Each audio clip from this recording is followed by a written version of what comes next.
The dinosaurs. Where do they fit into the Bible story? Well, hopefully we're going to find that out. So if we take a traditional viewpoint and go to Google and look at Wikipedia, this is what Wikipedia has to say about dinosaurs. They first appeared during the Triassic period between 243 and 233.23 million years ago. Although the exact origin and timing of the evolution of dinosaurs is the subject of active research. The reason is they don't know, and when I last gave this talk, which was pre-lockdown, they've added on another 12 years to the time of the dinosaurs. They pushed it further back. And they became the dominant terrestrial vertebrates after the Triassic-Jurassic extinction event of 201.3 million years ago, and then they were wiped out in the Cretaceous Paleogene extinction event approximately 66 million years ago. In other words, they lived a long, long time ago, long before man, and have been wiped out, but we find them through the fossils. So that's a long time ago, isn't it? 243 million years ago. It's a bit hard to get our heads around that, because I believe that's rubbish, what they're saying there. That I believe that the dinosaurs were created by God about 6,000 years ago. And 6,000 years, if on the screen, I don't know, I estimate that's about 2 meters long. So if a 2 meter line represents 6,000 years, how long a line how many times longer than that will we have to draw a line to represent 243 million years ago? Would it be 20,500 times more, or 30.5, 40.5, 50.5? Well, this is where you've got to put your hand up. Is answer A correct? Is answer B correct? Is answer C correct? -2. Is answer D correct? Well, not many of you are participating. You must have had too much dinner and nearly asleep. Well, the answer is C.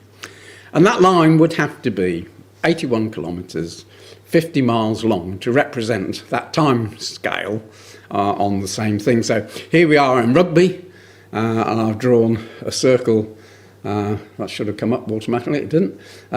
81 kilometres, 50 miles, so we'll be north of Nottingham, or that line will be just beyond Luton, or way beyond Birmingham. So totally different time scale. And what I want to show is that the evolutionists have great problems with their time scales, because things don't fit. Whereas with the Bible time frame, everything fits, it makes sense. And 6,000 years, to me, is a long time ago. It's 76 times longer than I've lived. That's a long time ago. But in the beginning, God created the heavens and the earth, including the dinosaurs. See, some of the problems with millions and billions of years is that we find remains of dinosaurs, not fossilised, but fresh bones. And furthermore, some of the bones are smelly. So if something was wiped out 66 million years ago, how can we still have fresh bones? How can we still have bones which smell of death? And more recently, they have found that inside some of these bones are soft tissues, are remains of blood, which everybody knows, a few weeks and a blood sample dries up. It just doesn't make sense. It only makes sense if these creatures were fossilised or died out, or some of them died out more recently. And we have to explain why there are so many man-made depictions of creatures looking like dinosaurs, which have been carved on churches, have been decorated in various places, or drawn on rocks. Now, how did people, if these died out long before man came on the scene, how is it possible that they could have given depictions of what we today say, oh, well, that's a certain type of dinosaur, Stegosaurus or whatever? It only makes sense if the dinosaurs were part of God's creation and existed at the same time as man. And we also have many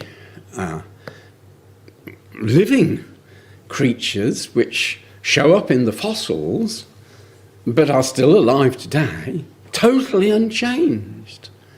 So, where did evolution go wrong there? And not only just animals, but plants. We'll see an example of that. I've got a plant growing in my garden, which you can see fossilised remains of its very distinctive leaves, but totally the same. So we're going to fit dinosaurs into a biblical framework. We're going to see worldwide depictions of them. We're going to see examples of living fossils. We're going to perhaps look at some living dinosaurs. And look at this matter of the fresh blood and tissue that they now found. And ask the question, well, if God created them at the beginning with mankind, they were contemporary with man, why, if we go to a Bible dictionary, we don't find the word dinosaur? Well, there's a very simple answer to that, and I think we'll find that, we have not the word dinosaur, but we have descriptions, and we've read one of them in that passage from Job, which is one of the oldest books of the Bible. Job lived before the time of Abraham, probably, and very clearly a depiction of animals that don't exist today, that existed in Job's day. And we'll see how they're part of God's creation, contemporary with man, and their demise was largely brought about by the flood, which the Bible tells us. And again, if we believe what the Bible says, that God created 6,000 years ago, and then there was a catastrophic flood 1,600 years later in the time of Noah, this explains where all the fossils came from. And so we'll have a little look at that. But remains of dinosaurs are found throughout the whole world. Every country really has dinosaur remains. What hits the headlines are the big dinosaurs, but not all dinosaurs were huge. Some were only chicken size. But it's the big ones that excite the children, excite the adults as well. When creatures 13 metres high, 17 metres high, 18 metres high, you can see the scale of the man at the bottom, would tower way outside this. Would be like the chimney on Rugby Cement Works. And more recently, the granddaddy of them all, Titanosaurus, about 20 metres, 60 feet high. Absolutely huge, towering above man. But what we have to remember, because the people say, well, you're going to tell me that Noah took the dinosaurs on the ark? I say, yes, of course he did. God brought all the animals to him that went on the ark. Well, how could he get a dinosaur on the ark? Well, what we have to remember is that cold-blooded animals carry on growing until they die. And the Bible makes it clear that mankind was living 900 years. Methuselah nearly lived 1,000 years. So if in the pre-flood world men were living long ages, it seems quite reasonable that the other animals would live long ages, would live hundreds of years. So if you're a cold-blooded creature like a dinosaur, you just carry on growing and growing and growing and growing. Now, I met Barnaby when I saw the rugger ball. I thought, well, bring the rugger ball in. But you know the size of a rugger ball. Well, the eggs of this Tyrannosaurus are about the size of a rugger ball, about a foot long, 30 centimetres long.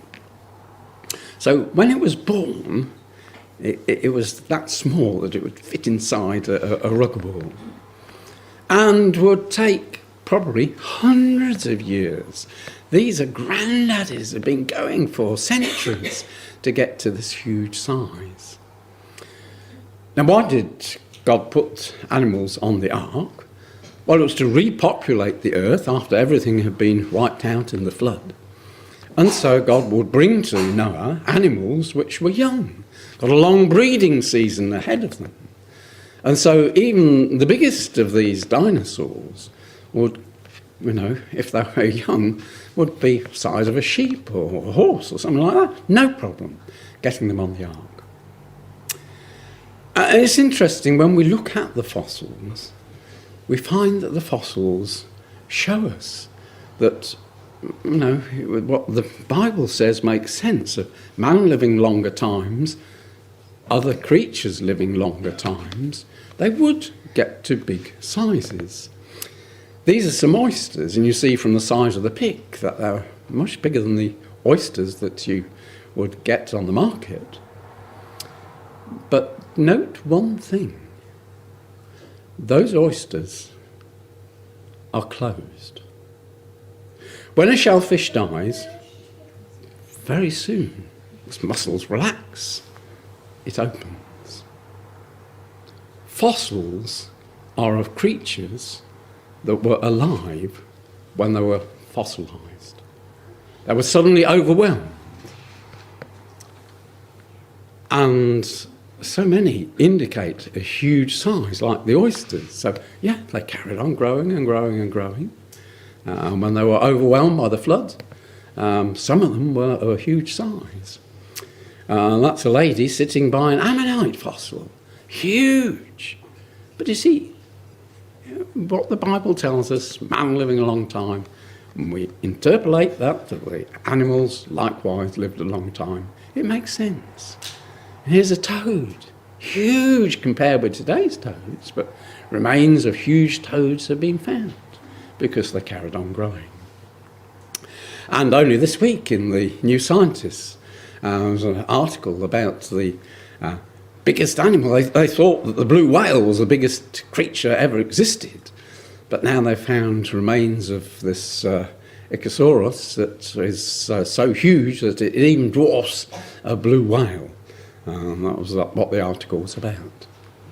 And as I said, the shellfish and things like that, which would be open if they were dead when they were overcome. We also have a situation where a fish is eating another fish and it's suddenly encapsulated. Here's another ichthyosaur in the stage of giving birth when it gets fossilised.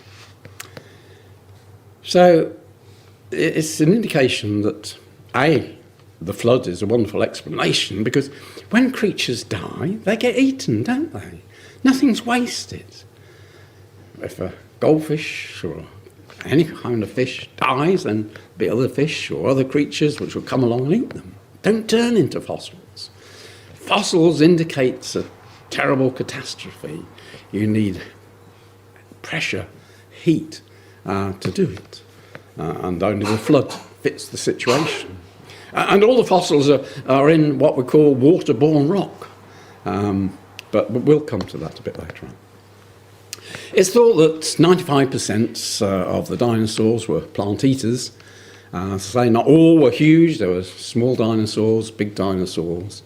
There were sea creatures, huge sea creatures, and small sea creatures. There were ordinary birds and there were huge birds. It indicates that creatures carrying on and growing for a long period of time. Generally, what we find is not a beautiful skeleton of an animal, but bones, just scattered and, as I say, embedded in sediment. We don't find intermediate forms. There's no evidence from the fossil record of any transition from a lower creature to a higher creature, in spite of all the stories that they make about the progression of man. As time goes on, those stories get revised, and there is no pattern of any evolutionary process of animals changing one from another, but that's not our subject tonight. Yes, they're found in sedimentary. Sedimentary rock is waterborne. Nearly always they're all facing in the same direction, indicating they're caught up in a thrust of water that overwhelms them. And eventually, under all the pressure of the water and the heat from the volcanic action that the Bible tells us in the time of the flood, they have this catastrophe of being turned into fossils, but it gives us an indication of what existed. And the other thing we have to be cognizant of is from a skeleton. Even, if you've got a pretty good skeleton like that, you've really no idea what the finished creature looks like. It is purely artistic representation. Give the same fossils to different illustrators. If they're biased towards evolution, then you'll get a very evolutionary looking creature. If they're not, then you can't tell. See, there's a skeleton, and you think, well, perhaps that's a young lion. You could draw it like that, reproduce it like that. In actual fact, that's the skeleton of a poodle, which is totally different. But you can't tell from the skeleton.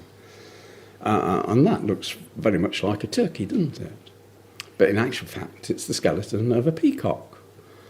You see, all the feathers and that just disappeared. You're just left with the foundations, bones, as it were.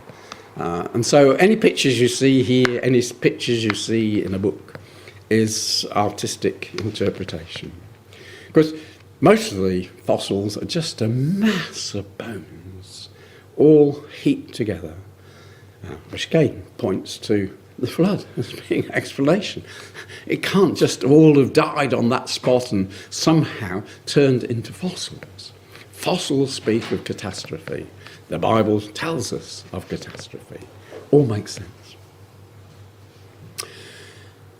And there are many historical accounts of these large creatures which we'll look at, and ancient pictures of strange creatures.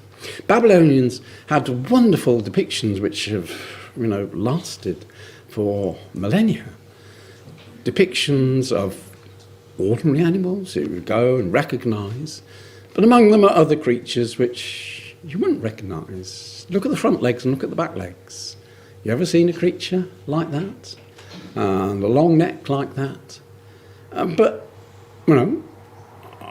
he must have, if all the others are of creatures that he drew, why create pictures of things that didn't exist?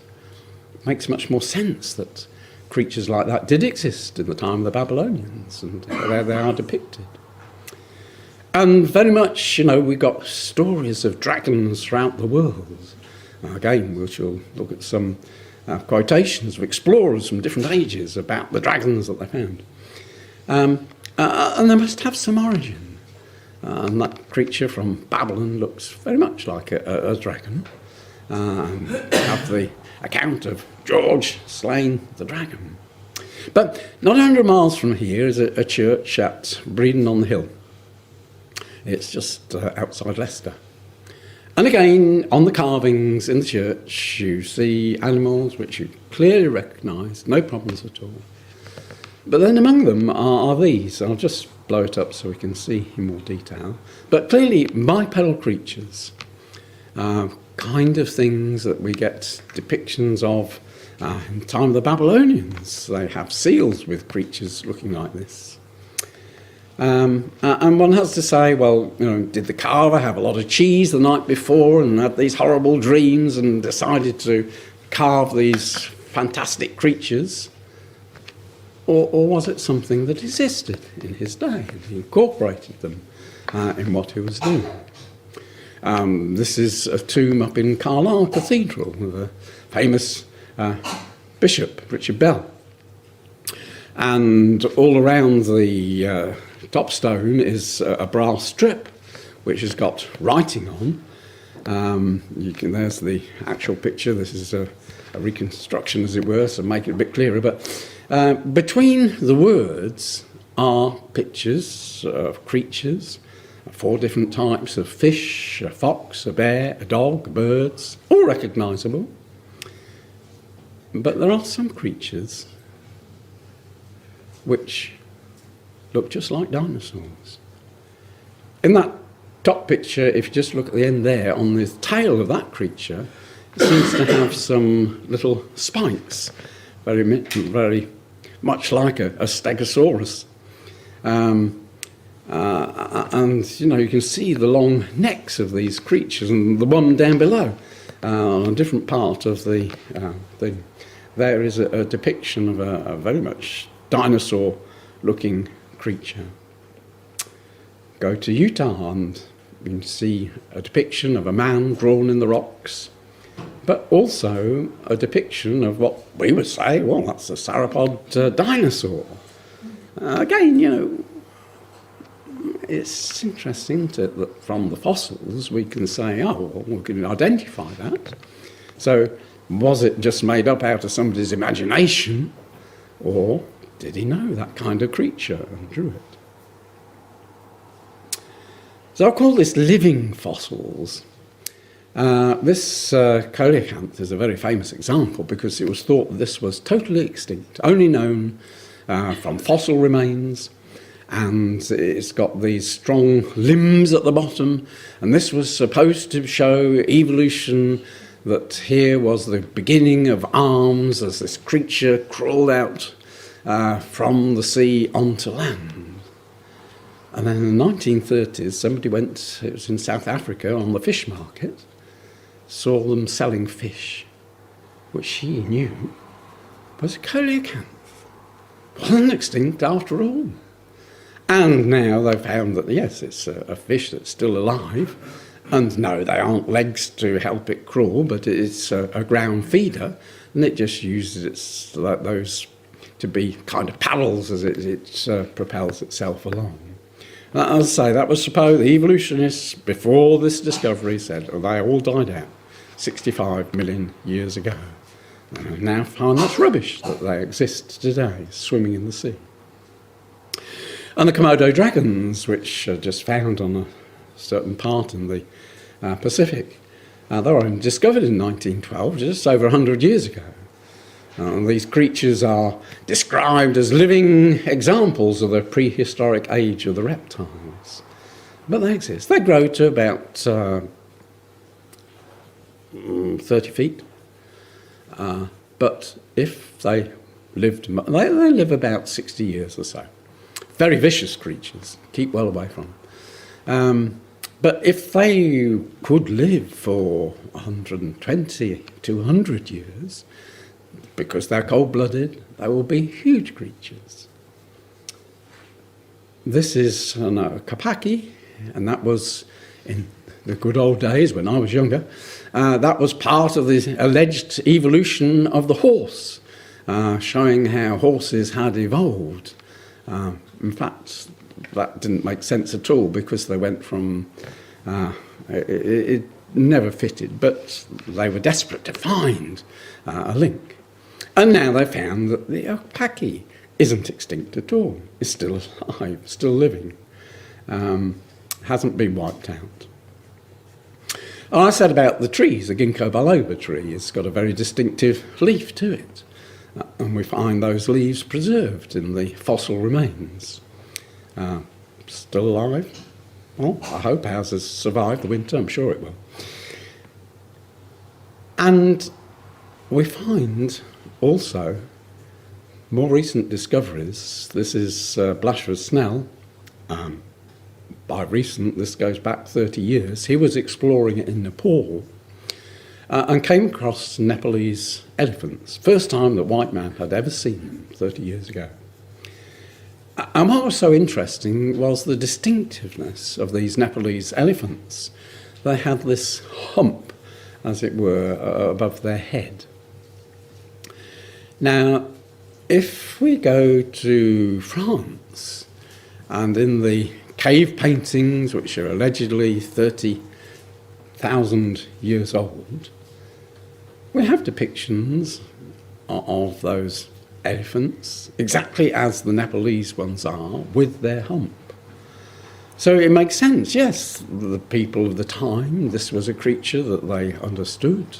What our dispute is of 30,000 years, because that is only man's interpretation of how he tries to work out, well, by man, and man had just come on the scene. But we don't have to bother with that because the Bible stands on its own. So here are ancient paintings of creatures which are still alive. And we talked about bones, fresh bones, smelly bones. So in 1961, a petroleum geologist discovered a large half-metre thick bone bed. As the bones were fresh, not pre-mineralised, he assumed that these were recent bison bones. It took 30 years for the scientists to recognise that they were in fact duck-billed dinosaur bones in this deposit, as well as horned dinosaurs and large and small carnivorous dinosaurs. So these are fresh bones. As this poses, how could these bones have remained in fresh condition for 70 million years is a perplexing question. They can't find an answer to it. It's because they got the time scale completely wrong. That's the normal geological column that they use to interpret, well, if we find this particular fossil, we read across the chart, that must be that age. And it's entirely man-made, the ages allocated to these things. I believe it's that fossil record is much more a record of the order in which animals died, creatures died in the flood. The simpler ones would be overwhelmed first. Those that could escape and climb would be the last to get overwhelmed. And so I believe that what we see in the geological column, the differences as one goes up, is not anything to do with their evolution, it is to do with their devolution, their death in the time of the flood. And water grades out. The heavier things and lighter things separates them. Some fantastic videos on YouTube on the stratification, which fits the Bible picture beautifully. This now goes back 15 years or so. The finding when Mary Schweitzer discovered that the bones she was examining had fresh tissue in them, stretchy tissue, she could stretch it. She couldn't believe it because it didn't make sense, because she was an evolutionist. And she repeated the experiment and repeated it and repeated and repeated and repeated. After about 19, 20 times, she said, well, this is reality. And when she began to publish what she had found, there was a huge outcry. She lost her job there because what she was saying stuck a dagger through the heart of evolution, evolutionary timing. Everybody knows that blood can't last that kind of time. The findings amazed colleagues who had never imagined that even a trace of still soft dinosaur tissue could survive. After all, as any textbook will tell you, when an animal dies, soft tissues such as blood vessels, muscles and skin decay and disappear over time, while hard tissues like bone may gradually acquire minerals from the environment and become fossils. Schweitzer, one of the first scientists to use the tools of modern cell biology to study dinosaurs, has upended the conventional wisdom by showing that some rock-hard fossils, tens of millions of years old, may have remnants of soft tissues hidden away in their interiors. The Discovery article, written in 2006, speaking of all this, went on to document the unwillingness of many of the scientific community to believe the findings, even to the point Dr. Schweitzer was having a hard time trying to get a work published in scientific journals. I had one reviewer tell me that he didn't care what the data said, he knew that what I was finding wasn't possible. I wrote back and said, well, what data would convince you? And he said, none. So she said she can understand why so many are sceptical. If you took a blood sample and stuck it on a shelf, you'd have nothing recognisable in about a week. So why should there be anything left in dinosaurs? Well, it's only if you believe in evolutionary timescales. Why indeed, unless of course they haven't been extinct for millions of years and their remains were preserved quickly by an unusual event. Schweitzer said of the moment she found dinosaur red cells in the 1990s, I just got goosebumps, because everybody knows these things don't last for 65 million years. And then she recounts this bit about the smelly bones, that she noticed that some of the bones she was examining had a very cardiferous, dead bodies smell. And she asked this paleontologist who worked in the area where these things were, that, yeah, if you go to Hell Creek where these bones are, yes, there is this smell of death there. Lasting 65 million years. Doesn't make sense. And then, subsequently, other people have come along and found blood. In this one was in the horns of a soft tissue of well, it's on the next slide. We'll get there. So this is allegedly an 80 million year old hadrosaur fossil. And so they confirmed that it's not contamination, because that was the excuse, it's just got contaminated. No, this wasn't. And so the chap, Mr. Mark Armitage, he lost his job too, because what he was saying went against the grain. And the other problem was there was a lot of carbon-14 in the remains, and carbon-14 doesn't have a very long life, and therefore there shouldn't be any trace of carbon-14 in something that's older than about 20,000, 30,000 years. The fact that there was abundant carbon in it too meant that there was something very basically wrong with the traditional idea of timescales. So, why don't we find dinosaurs in the Bible? Well, very simple reason, because it's a modern word. This chap, Richard Owen, in 1842, made up this word of two Greek words, dinos and sauros, terrible, fearful, great, lizards, reptiles, and put them together to describe these bones that they were finding, these huge creatures. So we won't find the word dinosaur in the Bible, because when the Bible was translated, it didn't exist. But do we find descriptions of the dinosaurs in the Bible? Well, God tells us in Genesis chapter 1, what we were reading this morning, that God created great sea creatures, or the authorised version, whales, and every living creature that moveth, which the waters brought forth abundantly, after their kind, and every winged fowl after his kind, and God saw that it was good. And that word, great, is something that is big, that's simple and straightforward, and the word translated sea creatures, or authorised version whales, is this tannin, and it's just described as a marine or land monster, something on a big scale. So the Bible tells us that God created these big monsters in the beginning, part of his creation. And the 28 references in the Old Testament to the tannin. Dragon, it appears as dragon 21 times in the authorised version, sea monster once, serpent 3 times, whale 3 times. So we read by way of introduction and turn to Job chapter 40.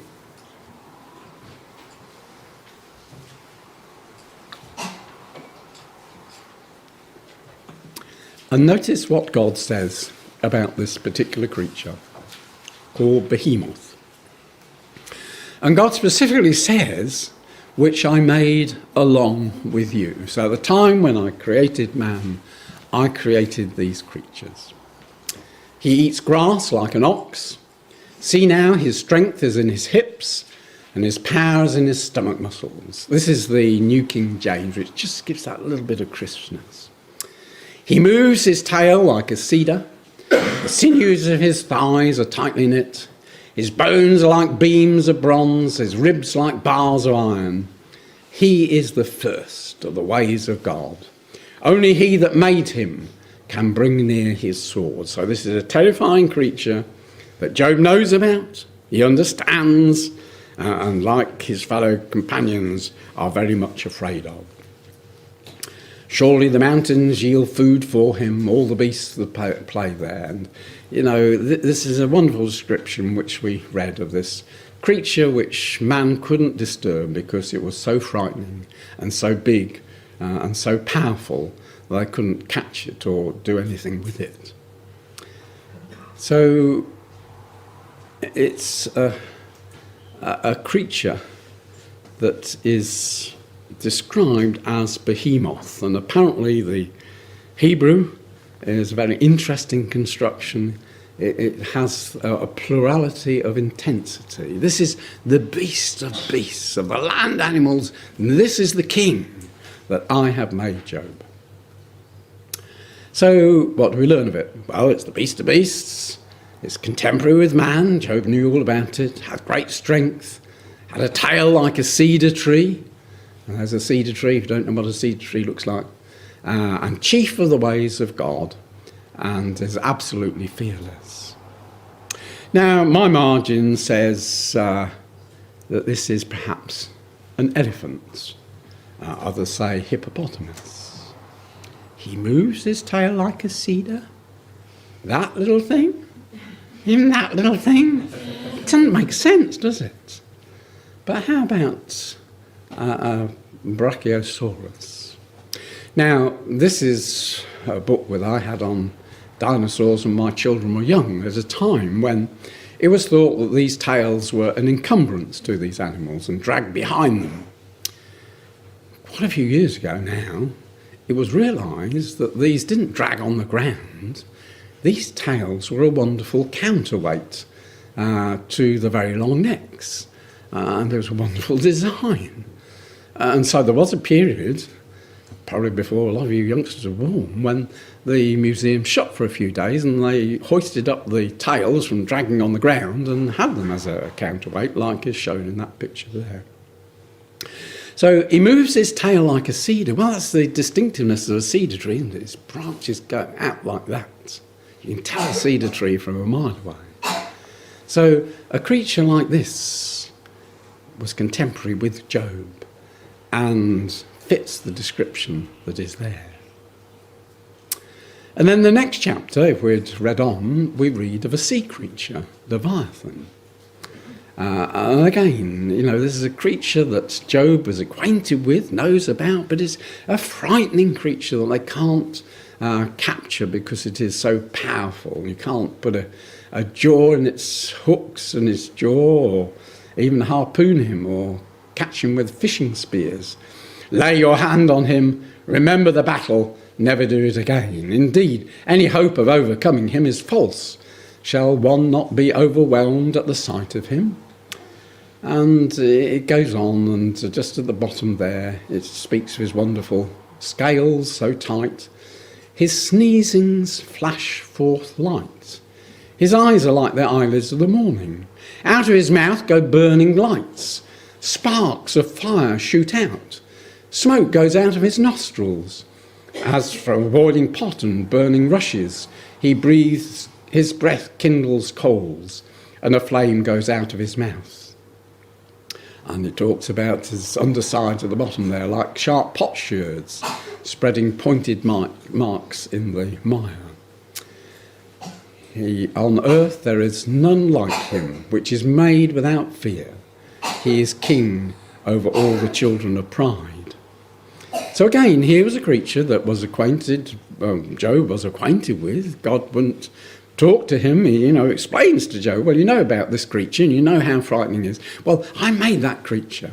He is the king of the sea creatures, contemporary with man, can't be harpooned, got terrible teeth, strong scales, pointed footprints, smoke and fire out of his nostrils, king of the animals and fearless. So my margin says crocodile. Well, crocodiles, being cold-blooded, do grow, and they've found remains of a crocodile, 12 metres long, 7-8 tonnes in weight, they estimate. But I've never seen a crocodile breathe fire. But how about a can't even pronounce it, Parasaurolophus. This is a creature which has got a very strange horn. Horns are usually used for fighting. But this horn points backwards, no use for fighting at all, and a very strange construction. It is thought it may be a creature that could project fire.